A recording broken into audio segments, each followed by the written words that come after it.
नमस्कार विद्यार्थी मित्रांनो, याच्या आधी आपण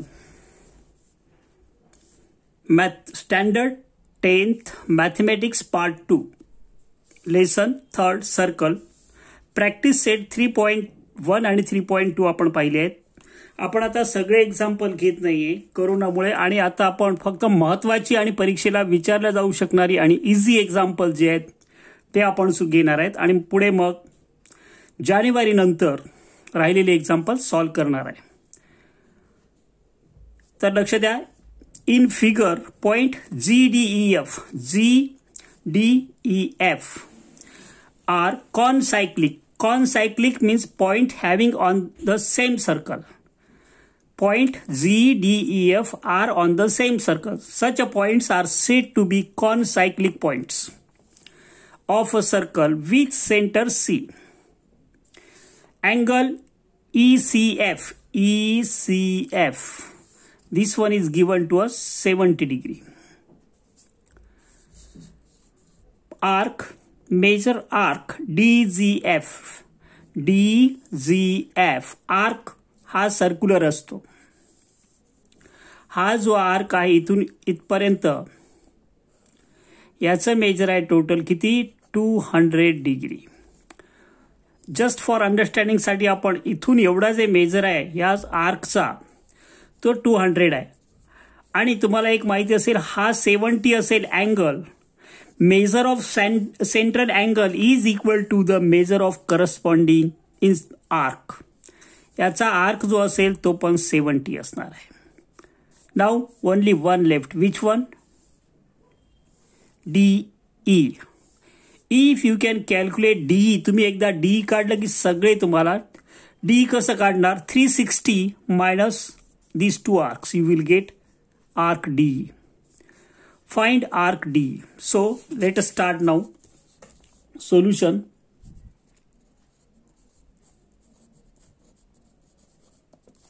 First one, measure of angle ECF is equal to measure of arc, which one,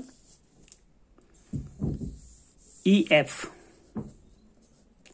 खरं तर हे इकडे लिहायला पाहिजे होतं, आता जाऊ दे. हे 70 दिलंय, is equal to measure of arc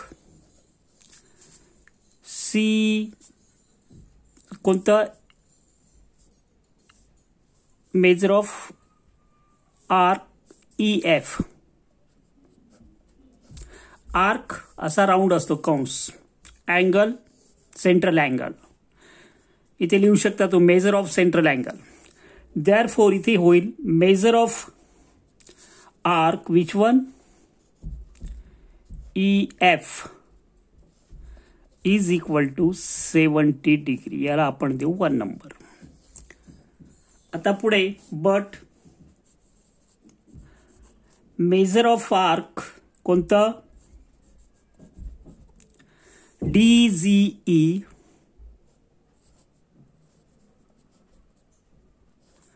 plus measure of arc कोणतं, EF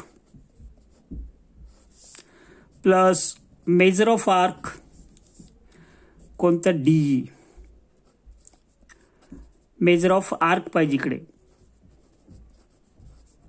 DE is equal to, दिसतोय 360 डिग्री पूर्ण झाला. इथून एवढा प्लस हा plus DE. Measure of circle,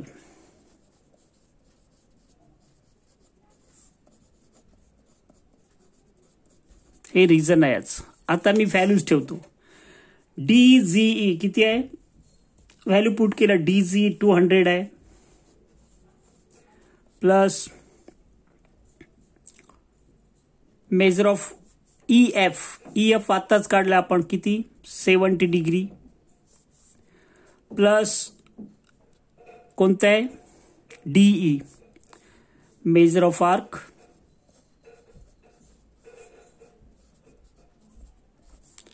is equal to 360. यांची sum 270 plus measure of arc, which one? D हे find out करायचं होतं आपल्याला, is equal to 360. Therefore measure of arc DE हेच विचारलं होतं आपल्याला सेकंड क्वेश्चन. DEF काढायचं आहे. DE किती असेल? 360 minus 270. Therefore major of arc कोणता?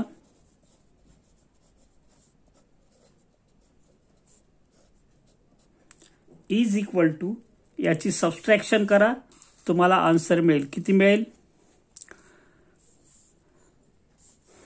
200 गेले 100 राहील, 160 मधून 70 गेले, किती राहील? 0 मायनस 0 0. सबस्ट्रॅक्ट करायचे. सॉरी, एक मिनिट, काय झालं आपलं? यामध्ये आपण डीई काढायचं आपल्याला. 90 येणार, किती? 0 हा 90 राहील आणि 3 मायनस 3 0. 90 डिग्री. सम करा, यांची 360 होईल दोघांची. 360 मायनस 270 90 डिग्री. ओके, हा आपल्याला विचारला होता. इक्वेशन 2. मग काय विचारलंय? DEF but measure of arc DEF is equal to measure of arc कोणता? DE plus measure of arc कोणता? EF. DEF, DE plus EF is equal to DE किती? 90 प्लस किती? हा लास्टचा 70. फ्रॉम 1 अँड 2, हा 1 मध्ये दिलाय 70, हा 2 मध्ये 90. किती होईल? 160 डिग्री. मेजर ऑफ आर्क विचारलं होतं आपल्याला, इज इक्वल टू 160 डिग्री. यानंतर आपण सेकंड एक्झाम्पल घेऊ. त्याच्यामध्ये पण फिगर दिली आहे, लक्ष द्यायचं आहे. In the figure QRS is an equilateral triangle. Equilateral means all sides are equal. समभुज त्रिकोण, सगळ्या बाजू एकरूप. To prove that arc RS is equal to arc QS is equal to arc QR. यामध्ये इक्विलॅटरल मध्ये ऑल अँगल्स आर 90 डिग्री असतात. किंवा आपण कसंही करू शकतो, त्यामध्ये तिघांची सम 360 येईल आणि मग इथे असं काढता येईल. लक्ष द्यायचं आहे. कॉन्ग्रुएंट कॉर्ड्सचा आर्क इक्वल असतो.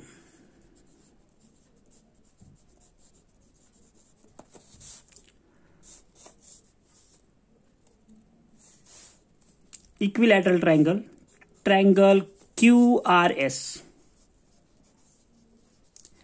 is an equilateral triangle.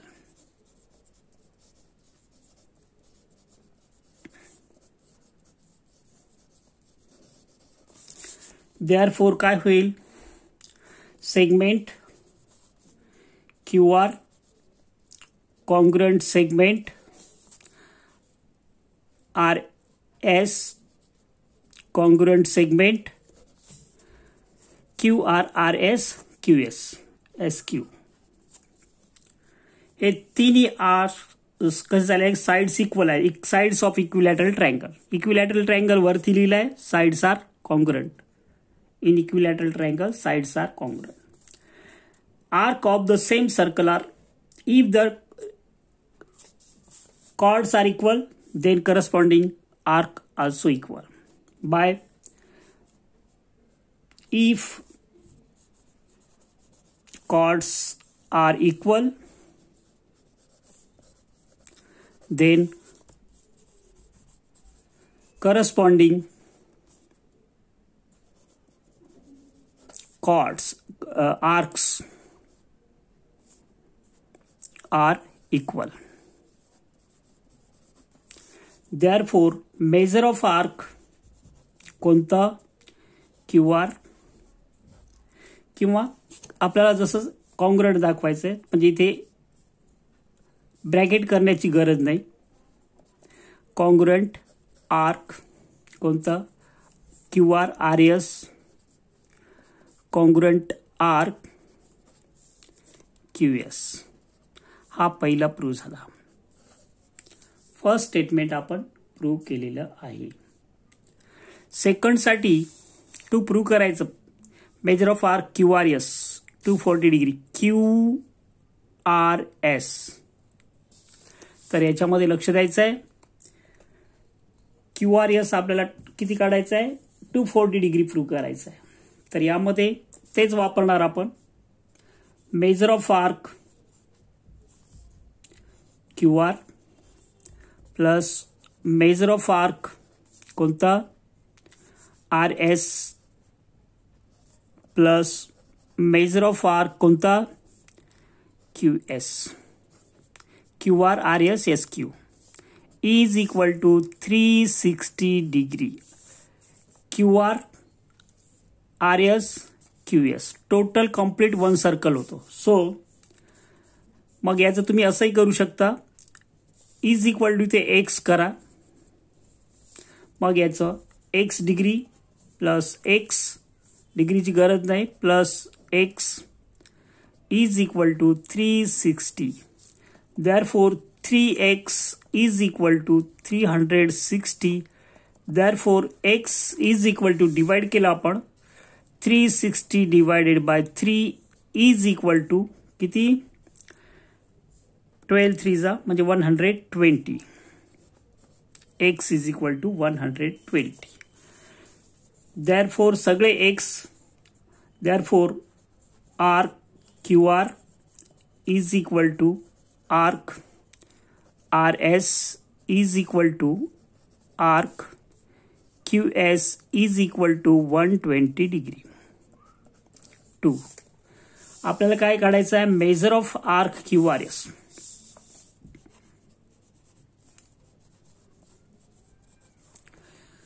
QRS is equal to measure of arc QR plus RS.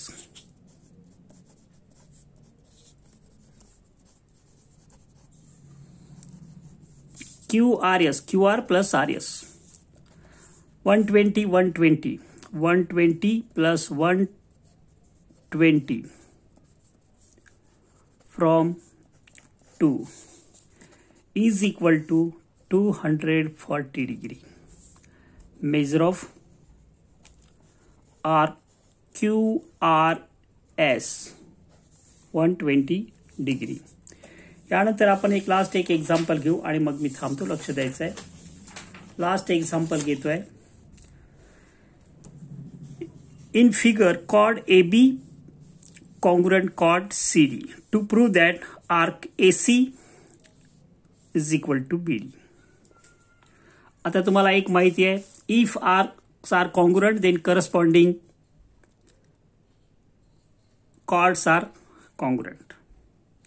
chord congruent असेल तर करस्पॉन्डिंग आर्क कॉन्ग्रुएंट असतो. सेम आहे दोन्ही.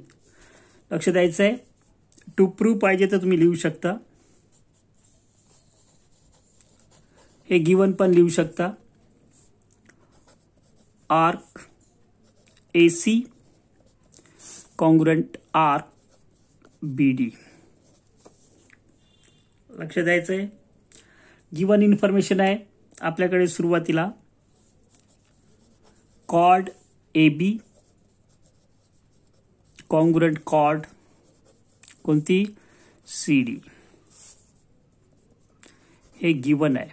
First sentence given. Corresponding arcs therefore काय होईल, chord ACB chord AB ACB. AB असंही घेऊ शकता, असंही घेऊ शकता. आपण असं घेऊ ACB. कॉर्ड काय करू आपण, आर्क करूयाच. AB म्हणजे ACB. ACB congruent arc CD इकडचा कोणता, CBD. CBD करा, DBC करा, will be the same. By theorem. याचा थेरम आहे, chords are congruent, corresponding arcs are congruent, measure of corresponding arc. आता यामध्ये हे झालं, दोघांचं कसं झालं, ACB CBD. मग इथे असं करू शकतो आपण, therefore major of arc AC plus measure of arc BC. See in the figure, AC plus BC or CB is equal to or congruent, you can write measure of arc BC plus arc BD. दोन्हीकडून BC जर cancel केले आपण, तर major of arc AC is equal to arc BD. Therefore arc congruent आहे, म्हणजेच काय असणार आहे, arc AC congruent arc BD.